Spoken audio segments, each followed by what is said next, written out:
Hey, what's up? This is your best friend, Sam Pura, here in the West Live Room at the Panda Studios. We're gonna talk about the Drumbrella, this big old thing that I directly copied from Eric Valentine, who directly copied his from Ocean Way, legendary Ocean Way Studios in LA. So let's talk a little bit about the premise of the Drumbrella for a second here. Point is that this is ultimately going to change the amount of sustain and ambience that's happening in this area here.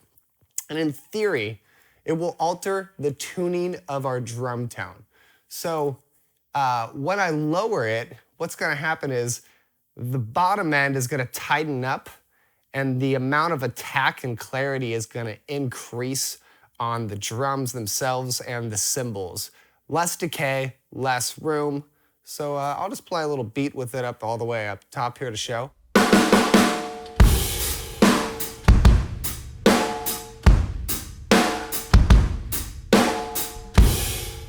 Boom, so very open snare sound here. Toms are big.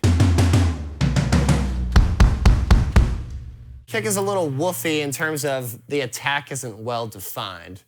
So now I'm gonna lower it quite a bit here and we're gonna try the difference.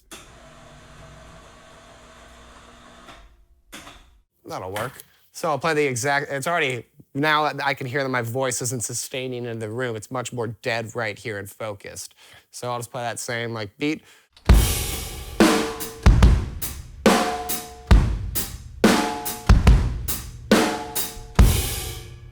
All right, so let's go over like the snare tone. It's very consistent, which is a cool thing as well too. The decay sounds consistent, the attack sounds consistent. I'll roll through the toms a little bit. And then also the kick.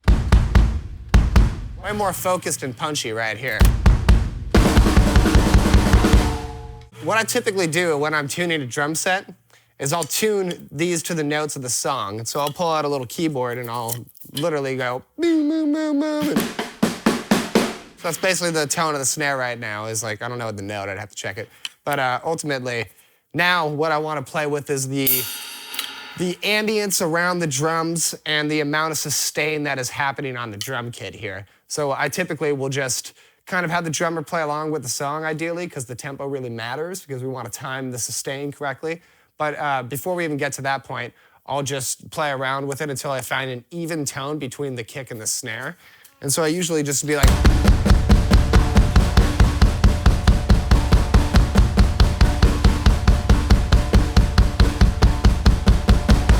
Sounds pretty good there. Also, I'll double check it with like the floor tom as well.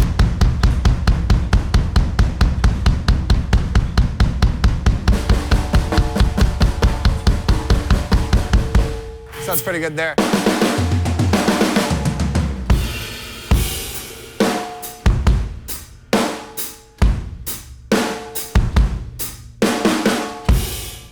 Yeah, so that's the basic theory behind the Drumbrella.